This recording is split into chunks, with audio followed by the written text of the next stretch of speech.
Hey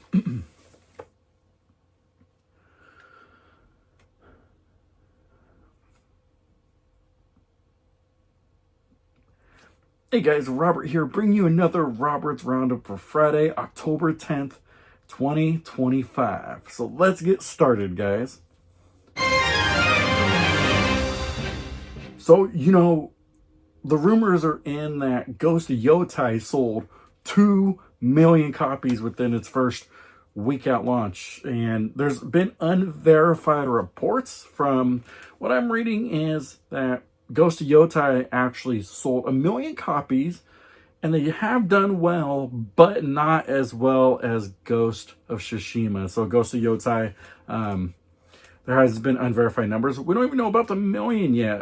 PlayStation or Sucker Punch have not come out and said anything about their record-breaking numbers. You would think, though, that if they would report the numbers soon, like if they did hit 1 million, like you would think, they would have already reported this, but I don't know. Maybe they did hit 1 million. But one of the things I always think about is like pre-order data. You can get that sales data when you are looking for how many people pre-ordered your game at launch, how many retail copies have been pre-ordered, because sometimes they only send out a certain amount of pre-orders and they may need more copies. So we haven't heard anything yet. Some reports, said 2 million. I haven't been able to find anything, even a sales data of 1 million. But let me know your guys' comments. What do you think of Ghost of Yotei? Is it a game worth getting? Do you believe they did sell 1 million? Do you think it's one of those that it's like game of the year material, or have you just not tried it at all yet? So let me know your thoughts. Let me know your comments. And hey, I'll definitely read them and take a look at those. And in next news is actually, you can see Final Fantasy Tactics has actually scored well. Last saw the rating was 88% that Final Fantasy Tactics received. It was doing well on Steam as well as console. Final Fantasy Tactics is actually my favorite Final Fantasy. It's been great going through this game and being able to experience it again. There are a lot of things that when you played the game, I'm like, I don't remember this. I don't remember this as a kid, and being able to see, like right now, currently I'm playing with Ramza. I will do the dual wield build, and it's like, I don't remember dual wielding with the monk, but the monk was my favorite class, and I don't remember that. But I'm enjoying every minute of it, trying to get through the platinum, trying to get through the trophies on this. So we have an awesome game. I don't know if it's quite game of the year yet, if it can beat out Expedition 33, but I mean, it can give Expedition 33 a run for their money.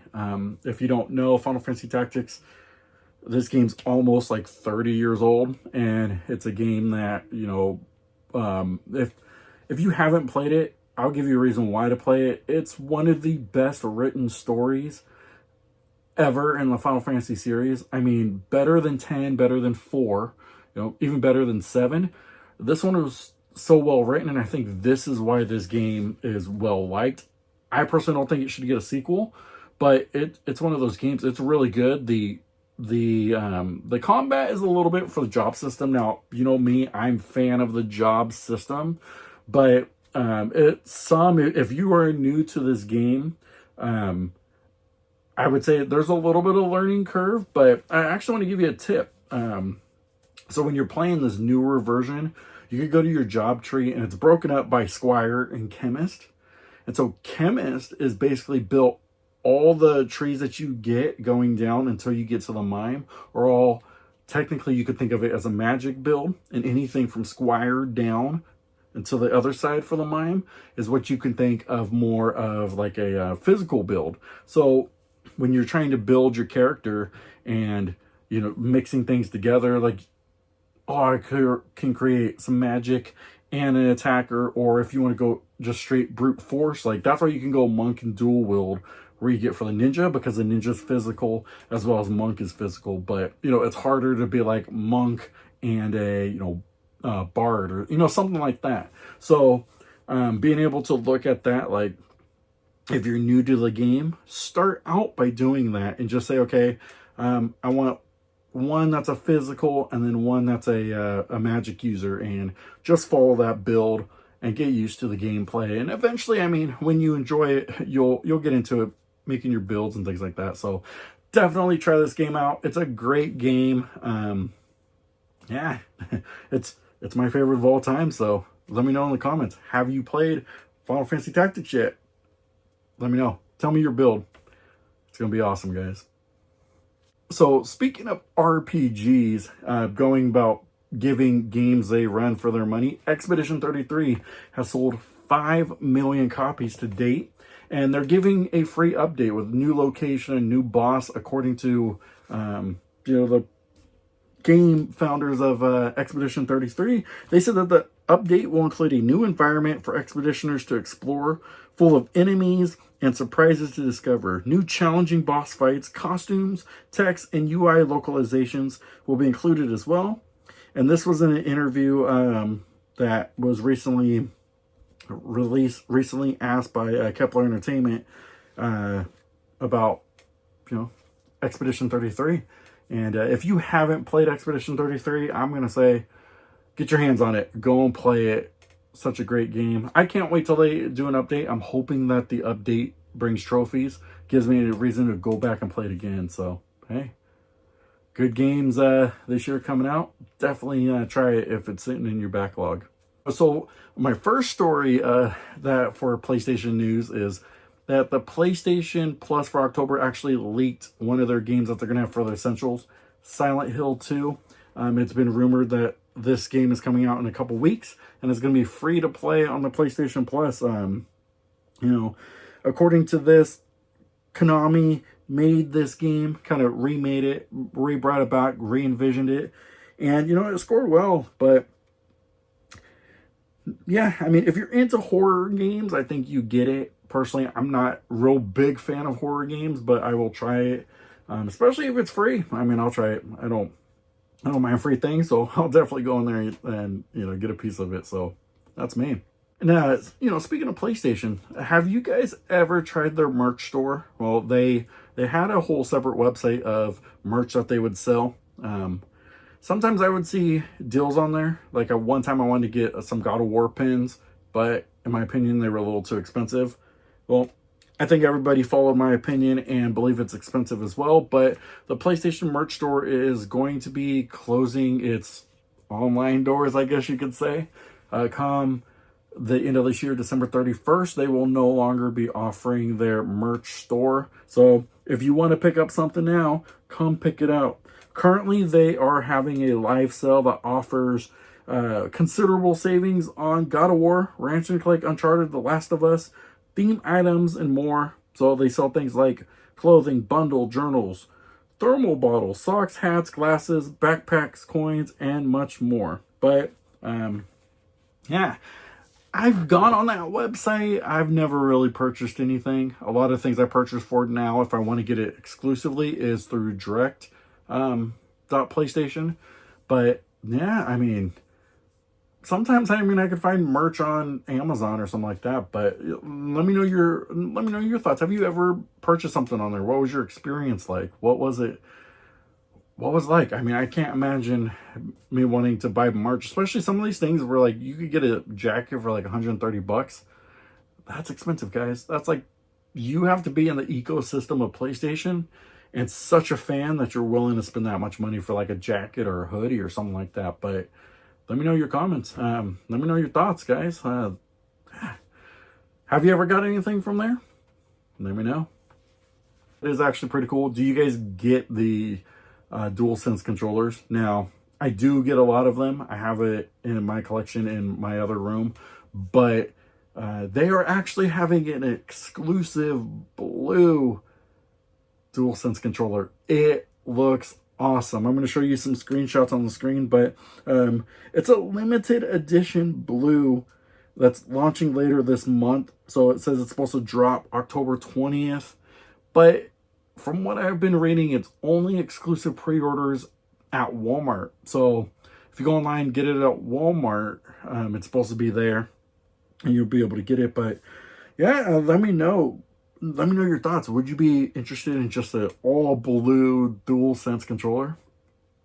That looks something awesome to me if I can get it, if it's in my price range, to be able to spend money that week and, you know, be able to pre-order it or even pick up one. I'll definitely get it. But I'll tell you this, guys, if you want to get it, do not buy it from eBay or something like that.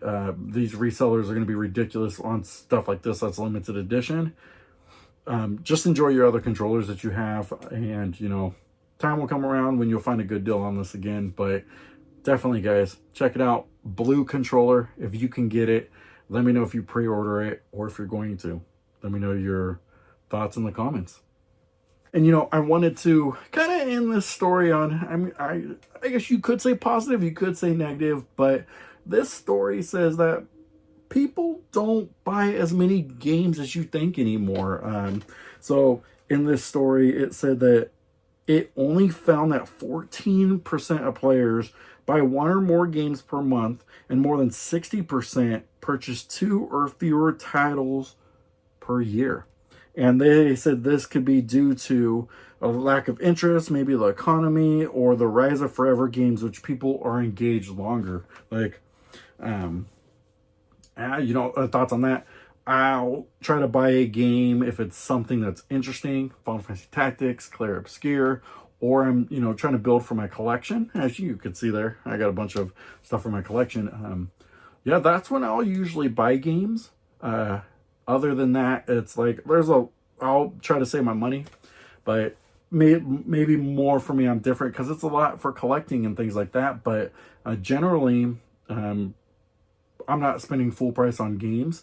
But I do think that a lot of people who get like, who are, I think this article kind of looks more of like the casual fan. You may get, let's say, a Call of Duty or a Madden, play that throughout the year and kind of get that, buy that each time. Or if you have a, you know, like a Plus membership, you'll try some of those games, or you'll even try like some of the free games, Genshin Impact, stuff like that that's out there.